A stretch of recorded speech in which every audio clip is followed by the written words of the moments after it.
Yeah. Good morning, good afternoon, good evening, depending on where you're watching me from. I am Agomo Paul, and this my channel is Agomo Paul on YouTube. Please, if you have not subscribed for this channel, please do so. And I want you to share this video. Share it, share it, share it. I want to clear some things. I want to clear some issues on ground.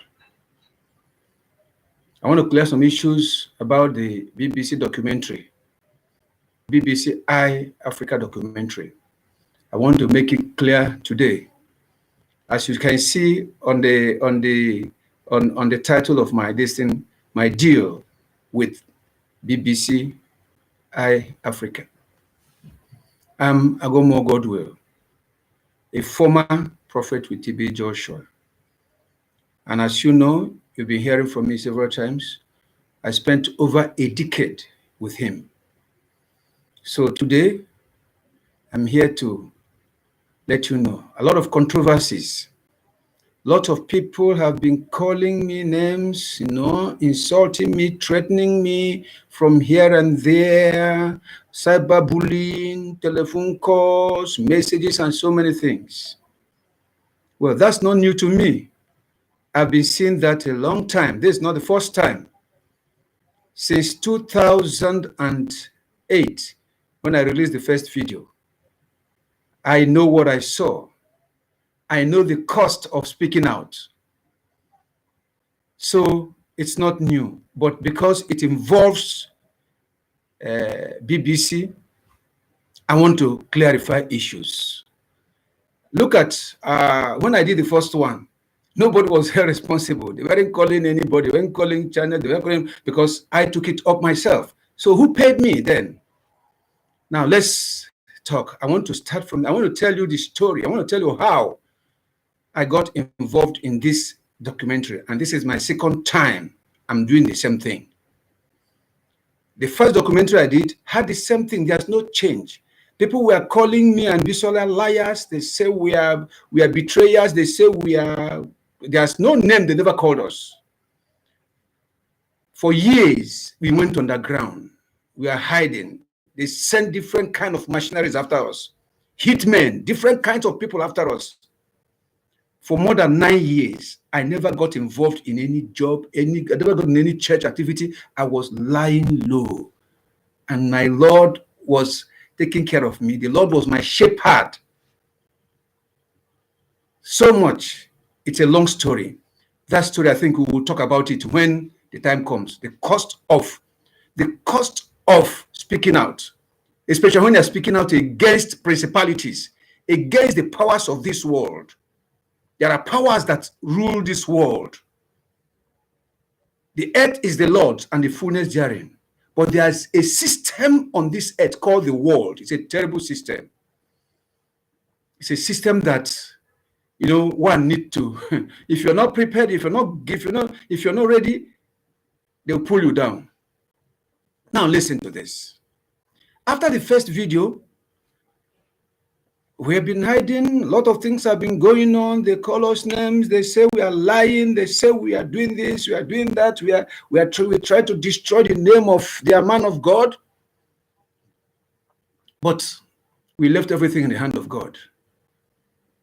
God is the one that judges. If what we are saying is lies, posterity will judge. If what we are saying is the truth, posterity will judge. What am I saying? After a while, you know what happened?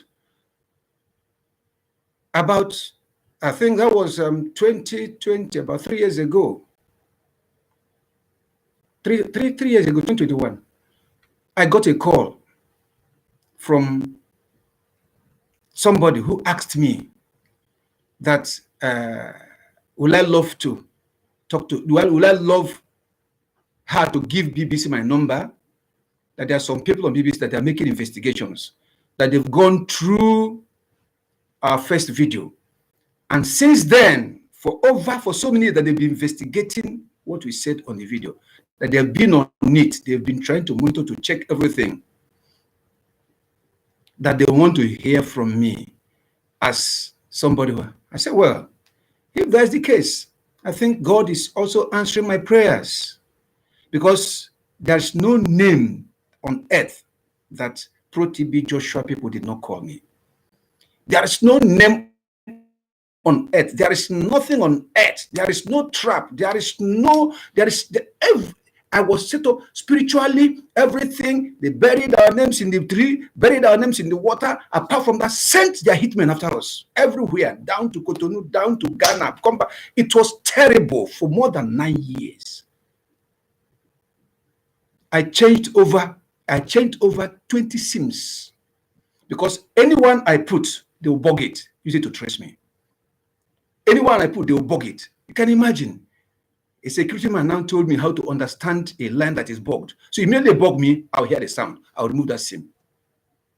You want to understand. There is no way you can understand what I went through. There's no way you can understand what Bisola went through. There's no way you can understand the terrains we passed through. There's no way you can ever believe that. Why would go through that? Look at other churches. We have Redeem. We have Winners. We have Assemblies. We have other mainstream churches. When people stay there and they don't want to stay again, they go. When they leave, they go and establish their own churches. You see them growing. You see the word of God multiplying. But when I left, my God, traps everywhere. They were pursuing me everywhere, chasing me around. You can't live. It was after I and Bisola stood and brought everything to limelight that TB Joshua started amending his ways. Now he was being crafty in trying to narrow people who live down. He was doing crafty, using different systems again, not the one he used to come openly. Before he will come openly, he will send his men, but after he openly, many have gone. Many people who tried it have gone. It was me and Bisola. We kept on running. So people like my mates in the ministry from other churches who left, they've had big churches. I'm not envying, I'm not bothered, I'm comfortable with this. Everyone has got a mission. I believe my mission to the synagogue church is what I'm doing now. I believe that's my calling, to educate people. Do not be enticed by what you see. All that glitters are not gold. Seek God first. Know God for yourself so that no one can deceive you. That's by the way. Well, I jumped to it. I said, okay, please, give them my number. In a moment, the journalist called me. He said, please, they want to have a talk with me. If I can come. Where am I? I told them. They asked me if I can come to Lagos. I said, yeah, I can come. Listen to me very carefully. They said, okay. They gave me a date and everything. I told them, well, I don't have money. I can't come with. They said, no. They sent a ticket for me. I got there, met with them. They asked me questions. I answered them. They told me that I am free to withdraw at any moment. I am free to withhold any information I want to withhold. I am free to say no.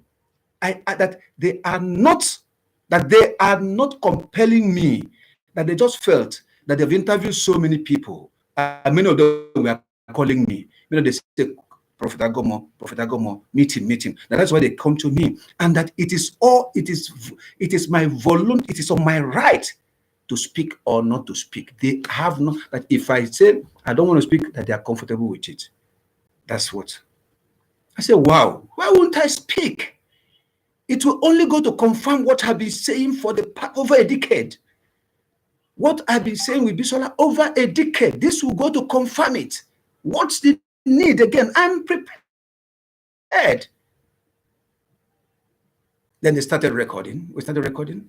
We did all the recordings and all. When they finished, I got to Lagos with just, I think,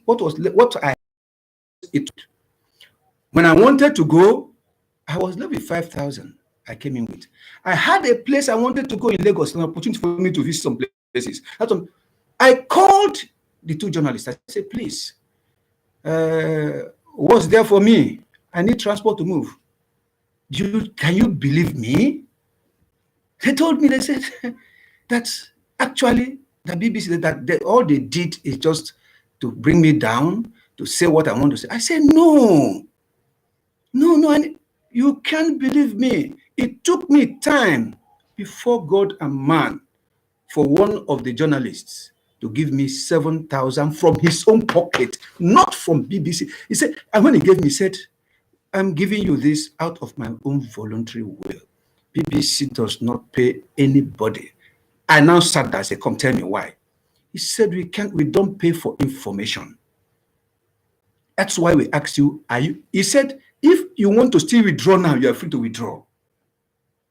But that a pound, a penny will not fall out from BBC into my hands as in regard to this program, in regard to this documentary I'm doing. I said, wow. It then dawned on me. I said, wow, this is wonderful. I left. I went to places I wanted to go. You cannot believe it. It was Sister Bisola that sent me